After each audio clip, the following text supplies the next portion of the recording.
This is Karen on NewClevelandRadio.net, and it is time for Sherapy with Sherry and friends today. Sherry, And good welcome. friend. We're talking about Mean Girls today, so I needed my bestest buddies on with me to counteract that. So, hi, I'm Sherry Amatenstein. I'm a New York City-based psychotherapist and author, and this is Sherapy, Real Therapy with Sherry Amatenstein. And today's topic is one that sparks a nerve in many women who I talk to, middle-aged mean girls. I mean, many of us resonated with Tina Fey's 2004 smash hit Mean Girls starring Lindsay Lohan. And that movie, of course, dramatized bullying among girl cliques. And that movie is actually based on a 2002 nonfiction book, Queen Bees and Wannabes by Rosalind Wiseman.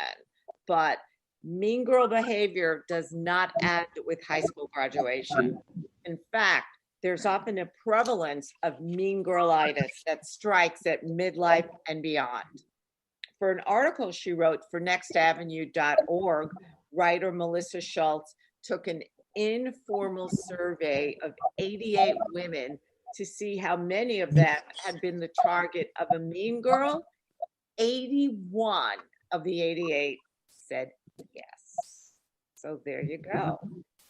Growing up, I was fortunate. I had mostly nurturing female friendships. My issues were, with boys, but that'll be another Sherapy. My early female friendships were and remain hugely important to me. I figured it would be hard to make friends who were really good friends later in life because there's usually too much history to catch up on. Who wants to go through decades of the quality time that's necessary to build closeness with a new friend? But I've been fortunate there too, a few times in my mid to now later mid-age life. I've made some really good friends. One of those friendships happened with somebody I'll call Ellen to protect the guilty. We met on Facebook, where else, in a group for dog owners, and we just hit it off. At the time, she lived a few hours from me, and so one time Shay, my pup, and I traveled to spend the night with Ellen and her pug, and it was great.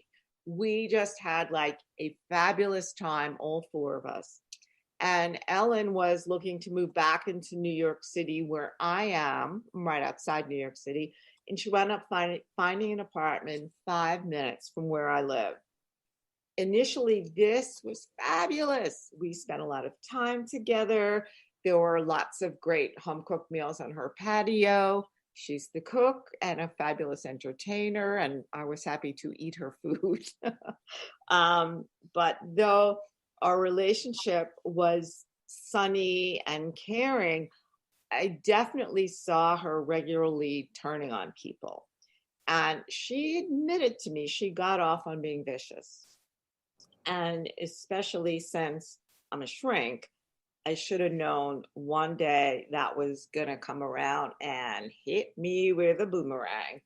But by then, we were really emotionally connected. I cared about this friendship. So that makes it a lot harder to detach. And then one day, Ellen did the ultimate mean girl thing. She found a reason to turn on me. I mean, it wasn't anything I did on purpose, but I shouldn't have done it, and I apologize.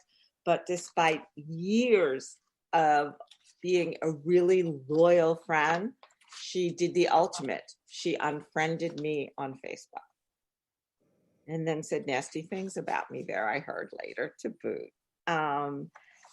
I mean, I'm happy to report she has since moved out of state. We don't run into one another in the hood. Not that these days I'm running into anybody in the hood. At least I have my mask on when I'm out there. And in the 4 years or so since she cut me out of her life, she's done it to a lot of other women. As I said, I should have seen it coming, or at least gotten out of it quicker.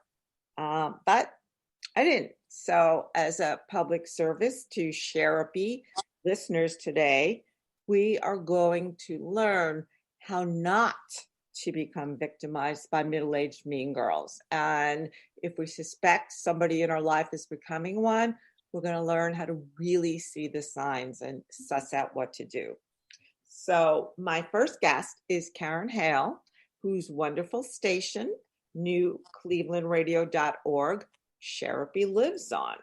So, Karen, when we did our pre-interview a few days ago, you had a lot of insight into how you perhaps unwittingly contributed to a history of perennially falling victim to mean girls. So, can you elaborate on that?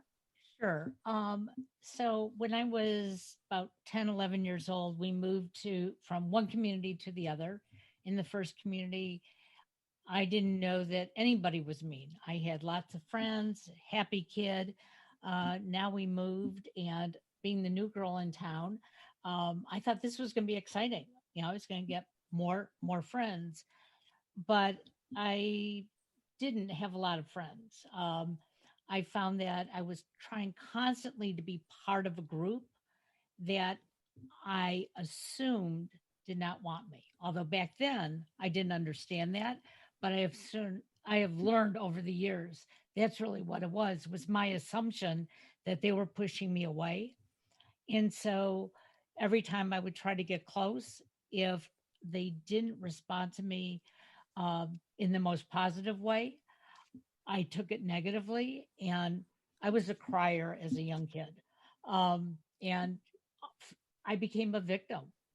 And as I got older and into my teens, I found that I was always trying to get into groups where I probably didn't fit in.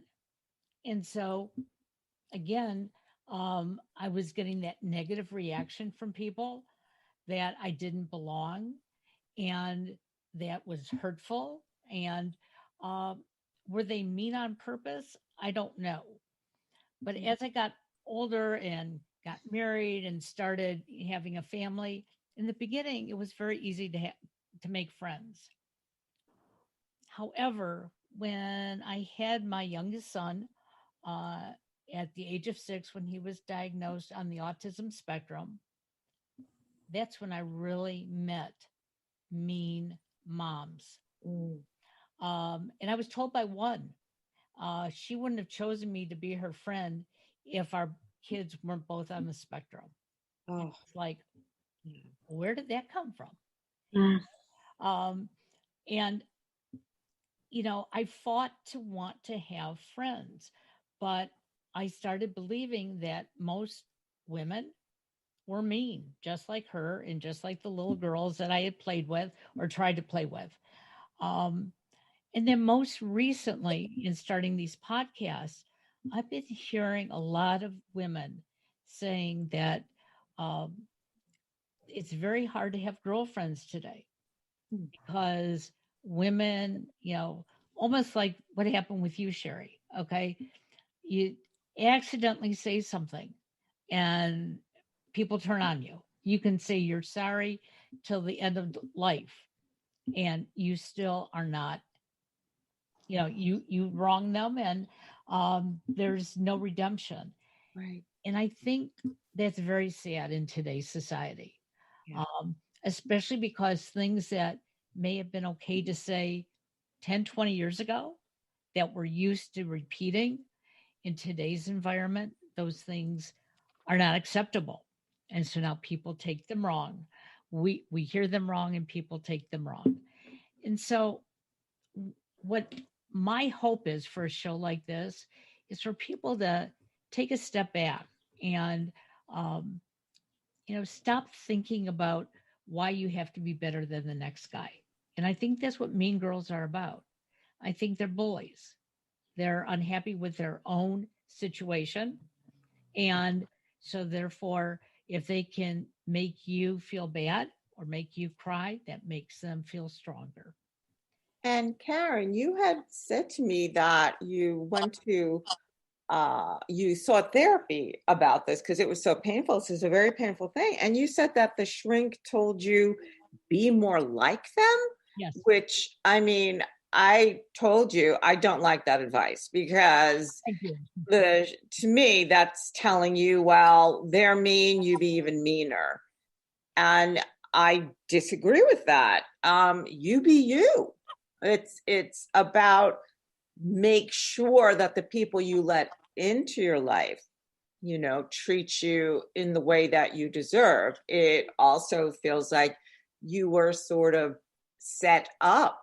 You were figuring this is who, if we have a self-fulfilling prophecy that the only person who's going to really be my friend is going to treat me like crap, that's going to happen. Exactly. So part of the work is on us. A lot of the work is on us for not allowing ourselves to get caught up in that kind of dynamic. But also, Karen, you and I were both looking for people to be on this podcast today to share their experiences of having mean girls, in mean women, whatever you want to call them now, in their lives. And I had a lot of women reach out and say, oh my God, that's happened to me so many times. And I can't wait till you do the show. I'm going to listen in. But nobody wanted to actually come on. What do you think? Yeah. Well, that's the thing that sort of has me perplexed because, and we're finding this with a lot of the podcasts that we're doing, people have all these great ideas. Yes, that's happening to me. I want to be part of it. But they're so afraid in today's environment to talk about some of these things. And to be honest, when I shared with my son, who is part owner of this station, that we were going to be doing this, he said, you're not going to name anybody, are you? And I said, no. Mom is a little bit smarter than that. But the reality of it is that today, in today's environment, either people are out there and talking about everything and anything, or they're holding it close in. Because I've done a lot of podcasts here, and I always tell people you don't have to use your real name. And I've had people come on and talk about being victims of incest and hugely personal, traumatic, difficult stories. It was just interesting that this one, nobody wanted to come on and disclose. I think if you are bullied, experience yourself as somebody who is going to be victimized by the cool gang or the mean gang, you're just really nervous about coming on and saying that kind of thing has happened to you. It was really interesting. Anyway, I wanted to introduce my next guest today, who is Ileen Liss, and she is a Great Neck-based clinical psychologist and corporate consultant. And since Ileen and I are really good friends, I can say with authority that she does not have a mean bone in her body. So thanks so much for coming on today, Ileen. And you've told me that your run-ins with mean girls started in your 40s after you were widowed. And I mean, that's a time when you would hope people would be there for you in a kind, nurturing way. And yet it turned out to be the opposite. I mean, they made fun of you. They were mean on the tennis court. Like, what happened? Why did these people all of a sudden start turning on you at such a vulnerable, horrible time? It's an interesting experience because I did not grow up dealing with a lot of mean girls younger. I had a group of friends. They were very consistent, although I was aware of the existence. I actually, relating to what Karen had said, I was actually on the other side. I had women who tried to get me to exclude, to engage in their efforts to exclude other people, to demean people, bully each other. Cool clique. Yeah. Right. And it was interesting because as opposed to Karen, what she was saying was very interesting. I was accepted as in the in crowd until I chose to think for myself. And when I wouldn't engage in behaviors or thinking or act in the way some of these women wanted, they would turn on me at that point. But they probably obviously were mean girls to begin with, but it was an interesting perspective, the in crowd, the out crowd.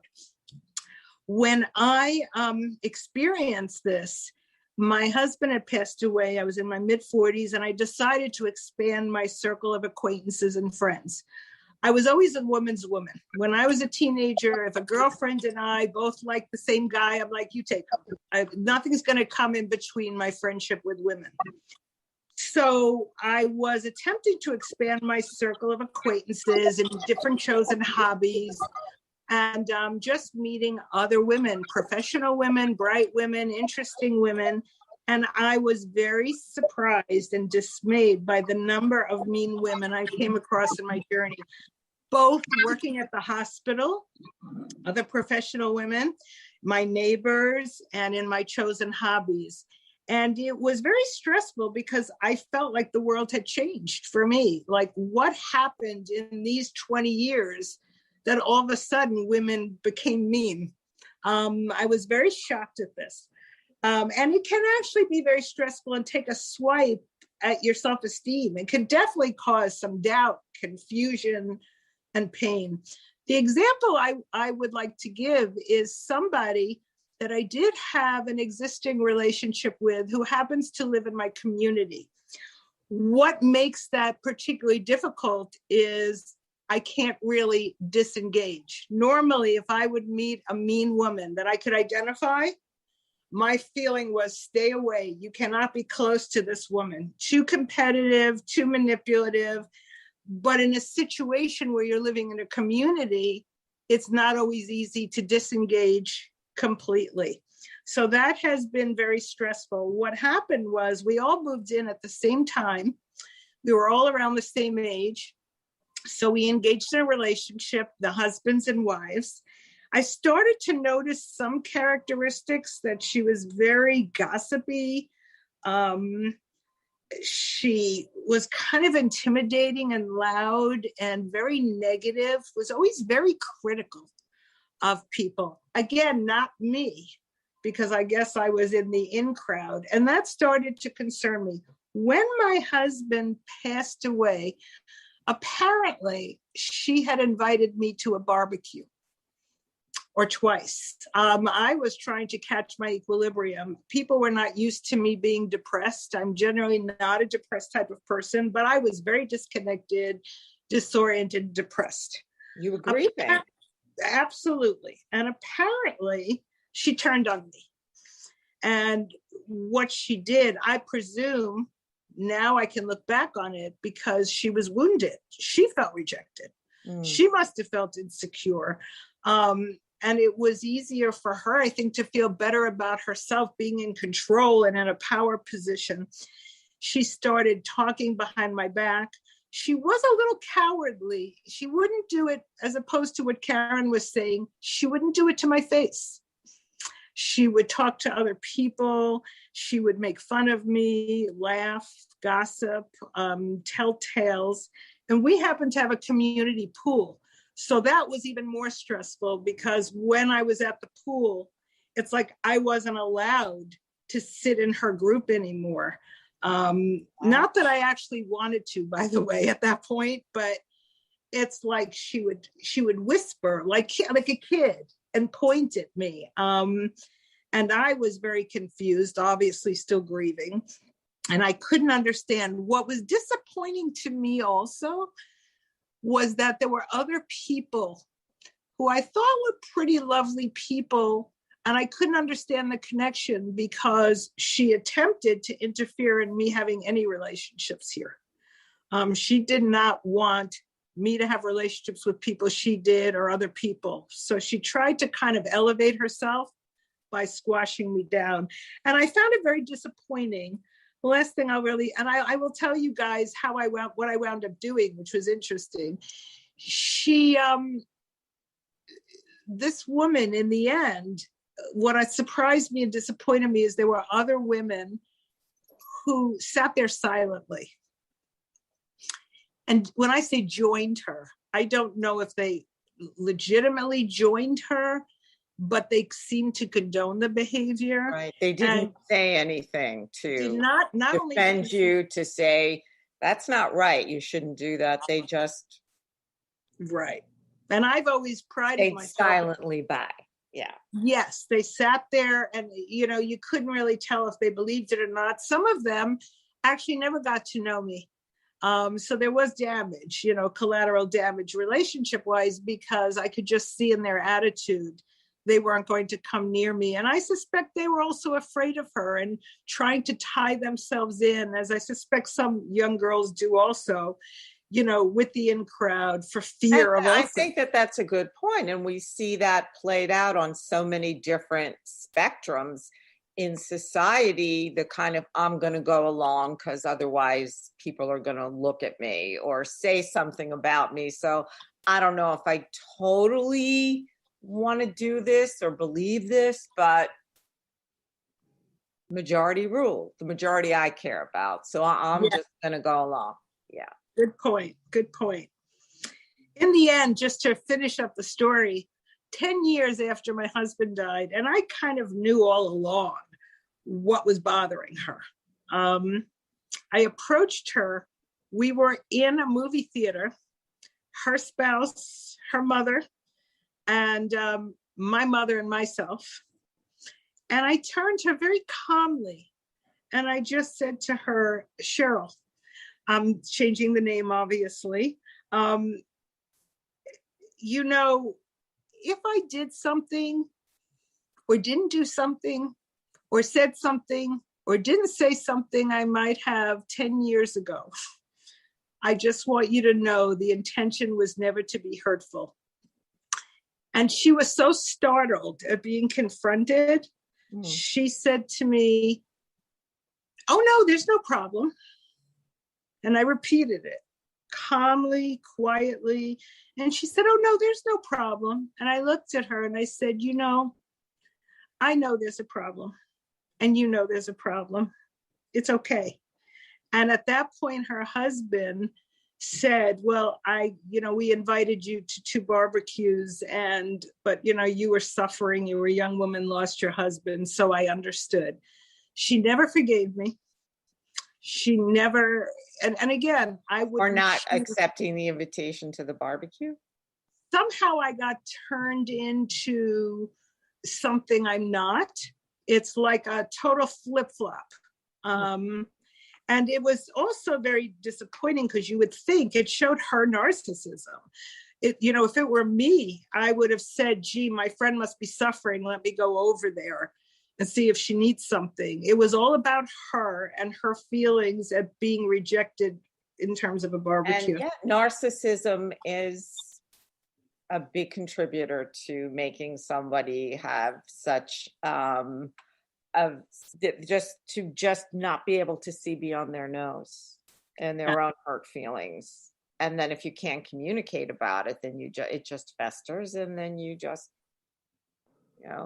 cast aside and have all these negative feelings about the person who you feel did the thing to you. Good point. Yeah. And I think it's also interesting, and then I'm going to introduce our third guest today, because Sloan is our third guest, and you, Ileen, and myself, we're all therapists. But I think that doesn't mean that we might be good at helping. Hopefully, we are good at helping our patients navigate the shoals of bad relationships. But when we are personally involved in it, our own stuff gets in the way, and it's hard for us to detach ourselves. Absolutely. From the dysfunction. Absolutely. Yeah. Yes. So I am going to introduce our third guest today, who is a friend of Sherry and of Sherapy. She's been on several times. Sloan Smiloff, and she is a New Jersey and Florida-based psychologist. And again, she's been on the show several times, and she always is a wonderful contributor. No pressure there, Sloan. And Sloan, you and I joked a few days ago that we're not mean girls, we're snippy girls. That's But correct. we've been dealing with women who are bullies. I mean, on the personal level for you, you actually moved. I You did. spent money to move to a different building to get away from the mean girls. I What? did. Yeah. I did. There, coming down to Florida for the winters, I wanted to develop a group of friends here. I have relatives and cousins and some very old friends from grade school here, but I wanted some more local friends. So I noticed that there were women congregating around the pool every day. So I went down and I pulled over a chair because, I can be friendly. And I said, "Can I join you?" And they said, "Sure." But I think one of the things that we have to really talk about with this type of I don't even know what to call it, these case studies that we're doing that are happening to us, is that we have to really check with ourselves to say, is this the kind of person that I really like? Mhm. The first time in my life, I didn't do that because I wanted to be in the crowd.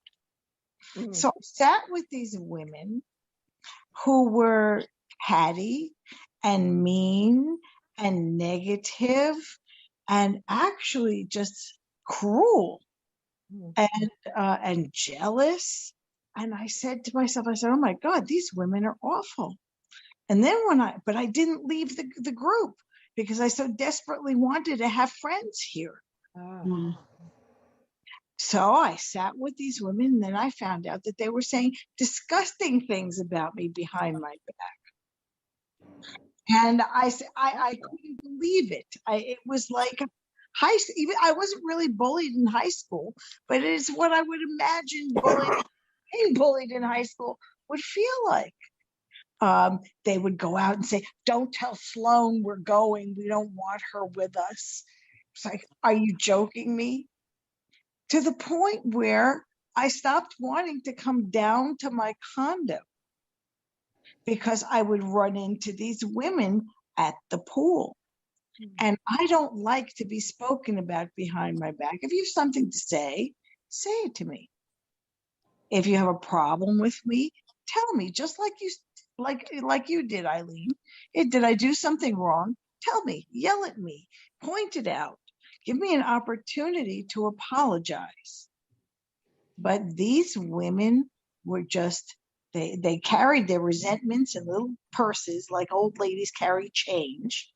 And they were just adding up the things that I would say. And yes, I can be a gruff New Yorker, but I don't mean anything by it. Say something. Well, it got so bad that I was on the gardening committee. Are you listening to this? I'm on the gardening committee, and then I hear that the head of the gardening committee doesn't want me on the committee anymore. I said, "You know what? Enough. Absolutely enough. I have to leave this place. This is just too petty for me. It's too crazy." So I looked for another condo, and I can't lie and say, well, they were the only reason. I wanted something that was larger, but they were a good part of the reason. I need to be surrounded by people that I like, whose values are close to mine. And I will never again look for friends just because they're people and to have something, so I could have something to do, to go out for dinner or to go to a show or whatever with another couple. Geographical closeness is not going to be the. Exactly. I will never look for that again. I'd rather sit alone for the rest of my life than go through that type of pettiness again. It was very hurtful. Very hurtful. So I can't hear you. Oh, do you hear me now, Sloan? I do. Okay. But then you moved and it happened again.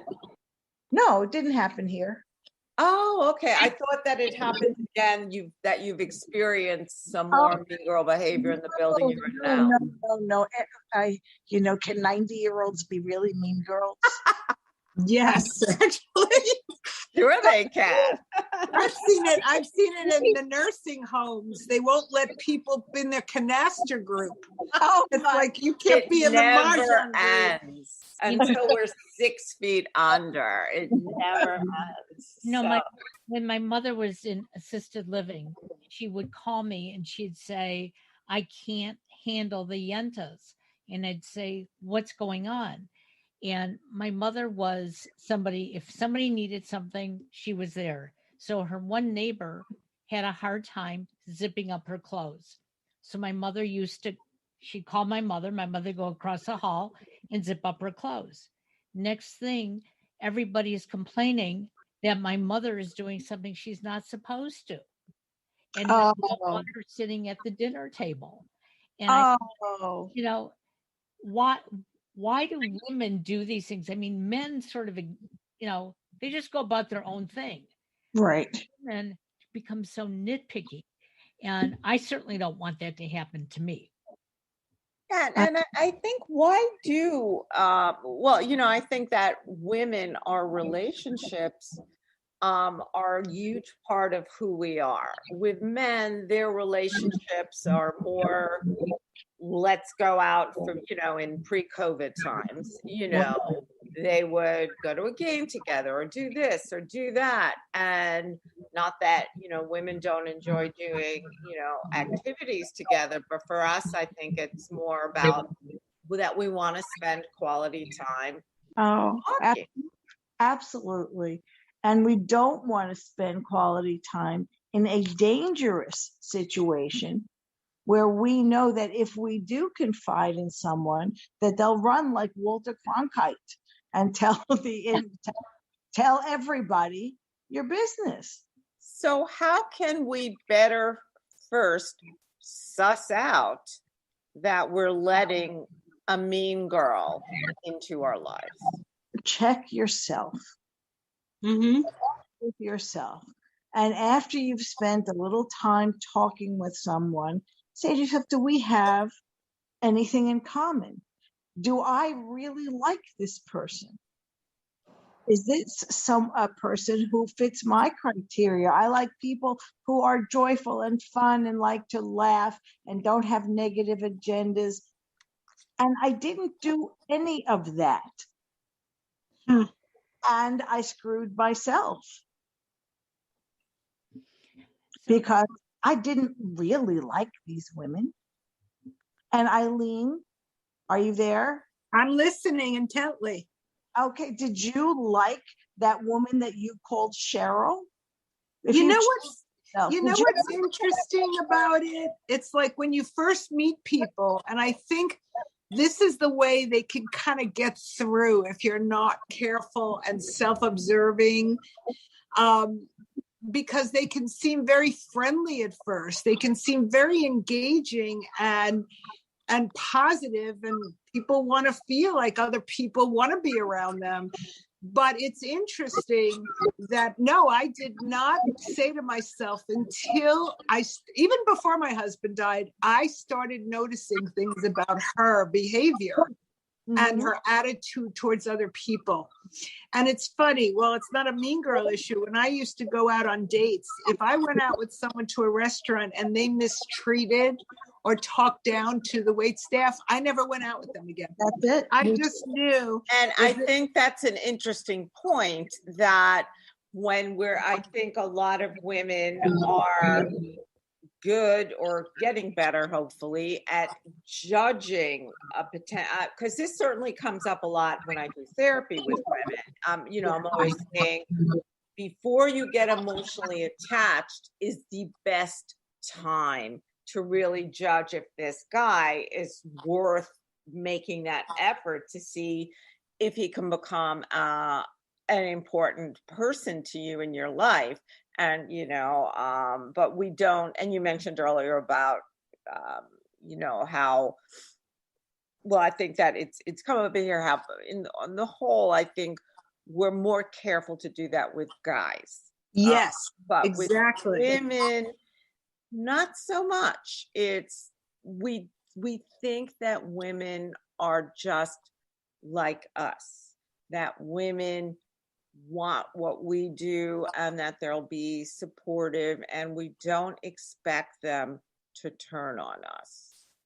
I think we're taught, like when we first start dating, I expected landmines. I expected guys to not treat me well, because I saw other people going through that. And I was very insecure about my abilities to attract somebody. And then I had, my first husband. There's probably a statute of limitation here. I'll say his real name, Jack. He was not a good guy. But, I married him anyway. If this was a friend, I would have said, no, I'm not going to be friends with Michelle. I'm not liking how she's acting. I would have probably been quicker at the time to not build a friendship with her. But then I think, I don't know, I lost my antenna or something along the way. And so I was also vulnerable to mean girl clutches as I got older. Can I say something about that? We have a listener who is sitting in Rhode Island. Yes. The question. So this comes from Carol, and she says, there are certainly mean girls who operate independently, but some may not be willing to be mean alone. Do you think when they are with like-minded women, they become meaner? The mean girl posse, the cliques, yeah. And I think we started alluding to that earlier, but I think it's a really good point to really bring home here. There, because they boost each other's ability to just their confidence together. I belong. So therefore, yes, I'm going to stick with you guys. And if you're not being kind to so-and-so, I don't have to be either, because it makes me feel strong. And I think, and we were just talking about what makes somebody be that way. If you're very insecure, if you're not happy about who you are, maybe you're not happy with where your life is at or is heading toward, you don't feel like you have much control. And I think the older we get, in a lot of ways, life catches up with you. We deal with so many stressors that happen that we didn't expect, and here they are. It could be health, it could be job stuff, it could be whatever. So where do we have control in our lives? Well, if I can bully somebody and make her feel bad, I can feel important. And that's sad. Yeah, it's very sad. It's almost to the point of ridiculously sad, because our unwillingness, because it's an unwillingness to be wanted and to want to be accepted, is a huge dynamic with women. As you said, you married someone who you didn't like because it was an acceptance thing. This guy wanted to marry you. This guy loved you. And your experience with men before that was not. I'd had my heart broken. I was also very young. I was like 20 years old. 12. I remember. Yeah. But what I'm saying is it's a little. Well, I don't know if it's different with women. Okay, my issue with men is I've had a million husbands, but I never had a problem. She's not exaggerating. Right, no, everyone calls me Mrs. Taylor, but anyway, but as far as women go, wanting to be in the in crowd is natural and normal. Everyone wants to be popular. But are these people really for you? And relating to that, what you were saying, it's very interesting because I got it on the other side when I chose to walk away. I think the antenna, what you guys were talking about, is accurate. I was going by my feelings at the moment, which I never did with men. Okay, I would always watch with women. I felt good. I went with it until I started saying, wait a second, who is this person? And then when I would disengage, I would get judged for walking away or disengaging. Oh, you can't have a relationship. You have issues in all your relationships. Mm-hmm. So it's like I couldn't win. If I disengaged to do the healthy thing, that was a problem as well. Mm-hmm. And what I realized is I was giving in those situations, and I've had few of them, as Sherry knows, I was giving people the power to define me when I have a very clear sense of who I am, and it just went poof. Yeah, why do we do that, Ileen? Why do we give ourselves, that our egos, and away to other women? Because the media has pushed us to do that. I mean, look at all the ads, okay? You want to look like this person. You want to dress like this other person. You want to have the car that this person has. Look on Facebook, okay? People believe that everybody has this perfect life. And the reality of it is, no life is perfect, but it's up to us to make it as best we can. But if we keep looking at everybody else and trying to be like them, and I did that most of my life, okay? It was, oh, I have to wear that color because that's what they're wearing. I have to cut my hair now because everybody's wearing short hair.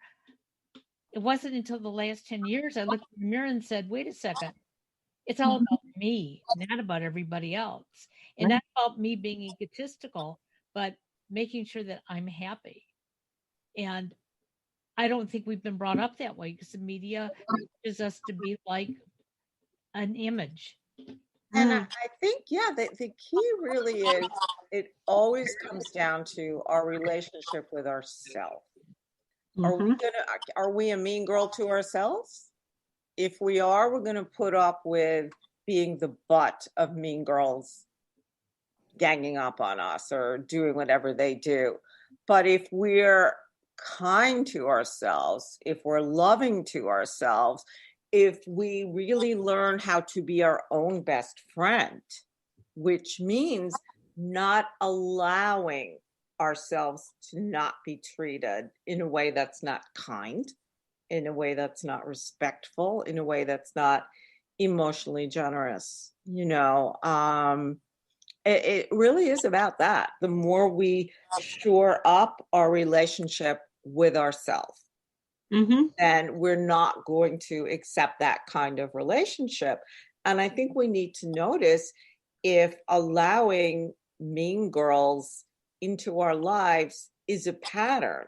If it's happened on multiple occasions, we really have to look to ourselves, because you are the common denominator. And if it keeps happening, there's something in you that's inviting that. Maybe you're not believing that you deserve otherwise. If you're raised in chaos and drama, that just keeps it rolling. Sometimes if we're just having supportive, nice people in our lives, and it can feel, quote unquote, a little boring. It's not giving us juicy, awful stuff to focus on. So we're kind of left with ourselves, and sometimes if there's that big open space in our heads and we just sort of have to look at ourselves and really confront what we have going on with ourselves, that's kind of scary. It's easier to say, oh my God, why do I keep letting myself in for this? Why am I so nice? Do I just have that kick me sign on my butt? I'm going out to dinner with them again. I don't really want to because I know I'm going to get asked, why I'm still not making money at my job or something like that. So we have to check ourselves at the door, so to speak, and say, what work do I have to do on myself first to not be a mean girl to myself? It's interesting. I shared in the beginning that I took on this persona when I was a young kid in elementary school and junior high. But about 20 years ago, we had a reunion of this class. And it was interesting how nice all the females were. So, what I had perceived back then of them being mean, they were far from it. In fact, many of us are friends on Facebook. Um, and so I think you're right, Sherry, that a lot of it was coming from an internal interpretation. And I let that stay with me until one day when I woke up and said, whoa, I've got to look at this differently. And Mhm. I think it was that therapist who said to me, you have to be more like them. And it was like, but I don't want to be like them. Mm. That was a great realization. Absolutely. Yeah. Yeah, that was great. I mean, I think I'd also, in some ways, as we're hopefully coming out of this pandemic and we'll be interacting with people again in a real way, not just on screens, who are we going to be at the end of all this? So how do we kind of use this period when we've really been up close and personal, mostly with ourselves? There hasn't really been anybody else around. And I mean, I've had so many patients say to me, I don't know how to talk to people anymore. Like, they're really nervous about when the time comes to go out in public again. So, on a regular basis, I mean, some people are still getting together with friends, but it's pretty curtailed, I would say. So, I think maybe that's another way to like look at this as I'm getting out of this really awful period, this unexpected, tragic, life-changing ordeal, shared ordeal. Who do I want to be coming out of it? And I think time feels even more valuable. We've lost a lot of time and shared experiences that we could have been having, with friends, with making new friends, with all of that. So, do we really want to come out of this spending time with people who cut us down? That's a great point. And I also think, what have you done with this time? And what I'm seeing is a microcosm. I'm seeing people around who are nicer, and I'm seeing people who've become meaner.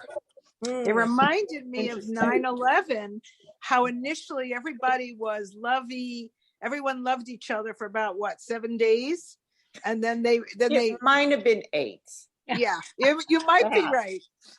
And then they went back to the old ways, and I think I'm noticing, because I've had so much time to reflect and being alone for a year and living alone. Not only who do I want to be, but who am I? Like what Sloan was talking about, put on your eyeglasses and see those others instead of focusing on how you feel at the moment with them. Take a look and say, who are these people, and why in this pandemic that we're all supposedly in together, why are they getting meaner? And so that, I think that was a great point you brought up about what are we going to be like. It's kind of like a new rebirth potential. It really, it is. And I hope that we don't squander it. And it's such a huge opportunity. And a lot of people really have been forced to do self-reflection. Either that or they've just been, injecting alcohol into themselves, 24/7. So I think that's really, if there's at least one point that people can take away from this show today, I hope it really is about, maybe I've been victimized by mean girls in the past. I am not. Life is short. Life is precious. I'm learning more how to be my own best friend, and I'm not going to allow it. One mean strike, you're out. Mm-hmm. I agree with you. I agree with you. One mean strike and you're out. We're as we are a little bit older, middle-aged, I don't think there's that much time in our lives to, oh, can I say a bad word here? Or are we going to Go for it. I think it's, Oh, well, go I for shouldn't it. speak for you, Karen. It's It's your okay. station. you know, really at our age, the little older age, middle class woman, middle age, Middle-aged woman. Yeah. it's time to say enough bullshit. Absolutely. No Mhm. no more negativity. Life brings enough pain and sorrow as it is. Why bring it to yourself from any external sources? And Great point. I know that if I meet someone who, I mean, right now at our age, we can spot mean girls a mile away. Why bother? Keep your life smaller, but happier. Yeah, I mean, it's not like we need, how many people do you need in your life? I mean, I think there's at least like 3 concentric rings of friends. There's the really, really small circle of people who are really your sisters, and, Sloan and Ileen, you're definitely there. And Karen, I love you dearly. We just don't know each other as well. So I'd put you in the next circle. Which is, and I wouldn't work with you on this station if you weren't a joy, but I think there's different kinds of levels of who you're gonna let get close to you. Like if and there's a limited amount of people who are not nice people who I do want to allow in my lives and in my life, unless they're really bringing something usually of value and I'm working with them just on what that thing is, but otherwise there's just no point. And I think a lot of people have been narrowing their circles because I think through this period, we've realized I don't need so many people in my life. Let me have the quality, of people who, and I think also we've certainly learned, and, as listeners of this show know, I mean, I wound up, getting breast cancer at the beginning of COVID, as everything was shutting down. And most of my relationships with my friends were on a screen, because I was immunocompromised and all of that. And there were, you kind of come out of that kind of experience thinking, I don't, and I did. There were a couple friendships along the way that I decided, I've known there are 2 of them actually, these 2 women for years. One like for double-digit years, and the other close to 10, I'd say.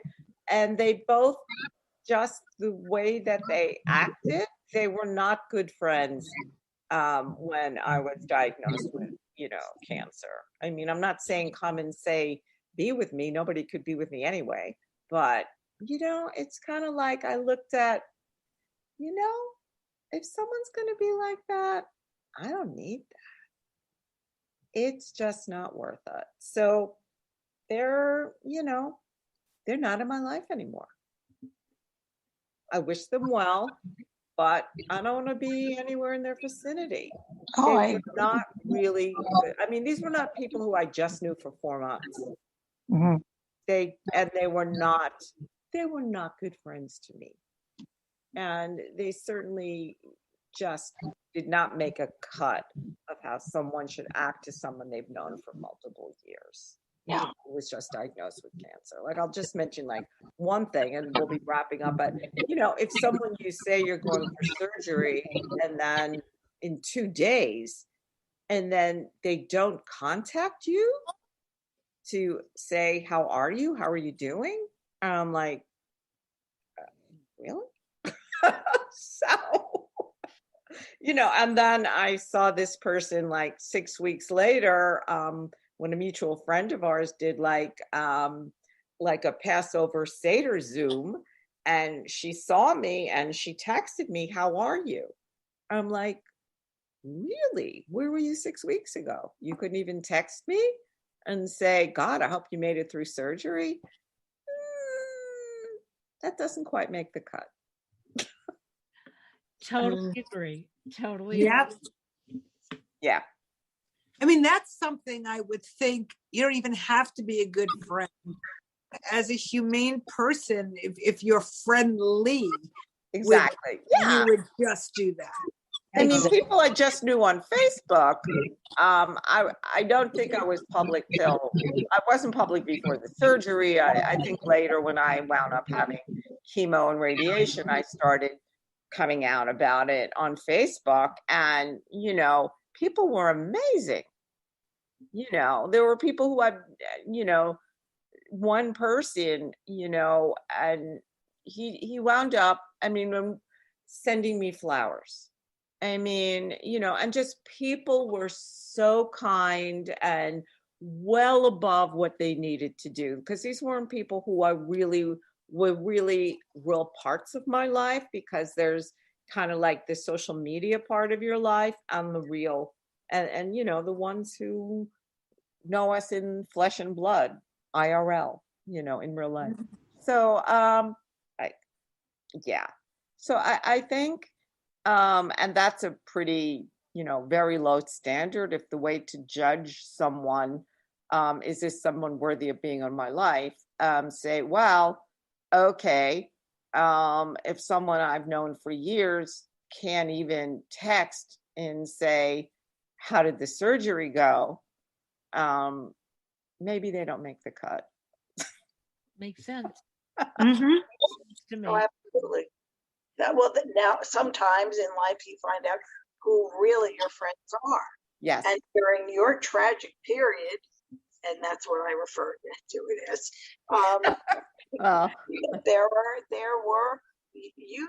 you found out which of your friends really love you.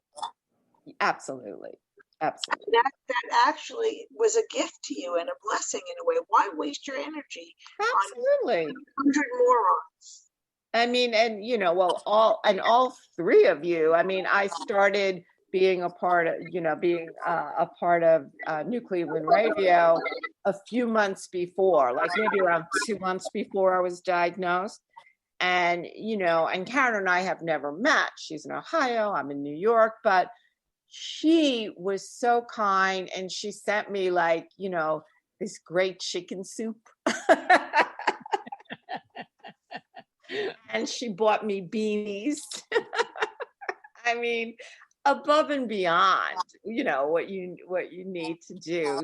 So sweet and caring and kind, so that's somebody, she's just in there, so yeah. So I think, yes, I think we want to have better judgment about who deserves to be in our lives, because I think it's also our responsibility. We want to be good citizen friends.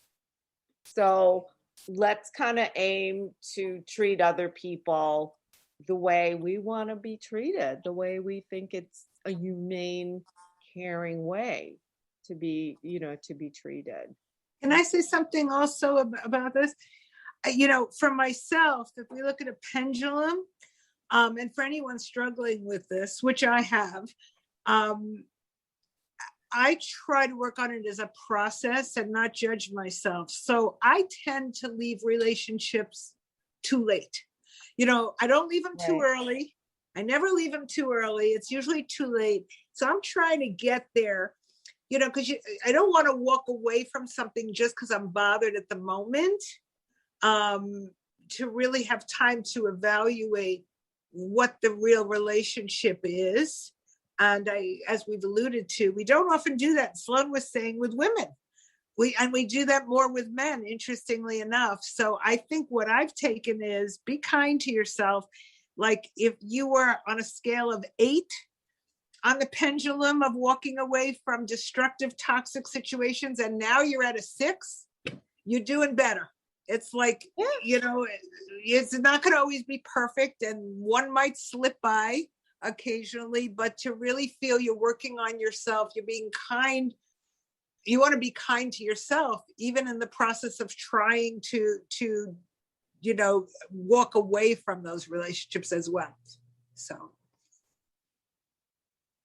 Yeah, no, and I think we're all non-mean girls here. And I hope that this show has been helpful today, because it's difficult to detach from people. It's a hard process. Like, we'll tend to keep giving them chances, but life is short. We've certainly learned that this year. So, you know, and I think let's give ourselves the gift of, let me first be kind and a non-mean girl to me, and then everything else will bubble up from there. So thank you so much, Karen Hale. Thank you, Ileen Liss. Thank you, Sloan Smiloff. And Carol Gray, I'm glad that you popped on for this, and thank you for your question. And Lynn, who was here before, who I didn't know personally, but I'm glad she popped by. And for anybody else listening out there, because now we're going to be posting the link, and we will live on the net, as they say. And please join me again for Sherapy, real therapy with Sherry Amatenstein. And my next, I don't have a date yet for when I'm doing it. Karen always has to start nagging me about that. Well, Sherry, when do you want to do another one? But I'm pretty sure the topic next time is going to be about, like, I know for me, I feel this, and I'm curious. I don't think I'm the only one with this. I've had my vaccines, and you know, I can live a little less cloistered. I'm still scared to, like, start going back to somewhat of normal. I definitely have this PTSD stuff hanging around for me. So I think that can be an interesting show to explore for next time. How do we take off those emotional masks that we still have on, guarding us from the world? So thank you to my guests for joining me, and thank you to everybody out there, and be well, be healthy, and get vaccinated.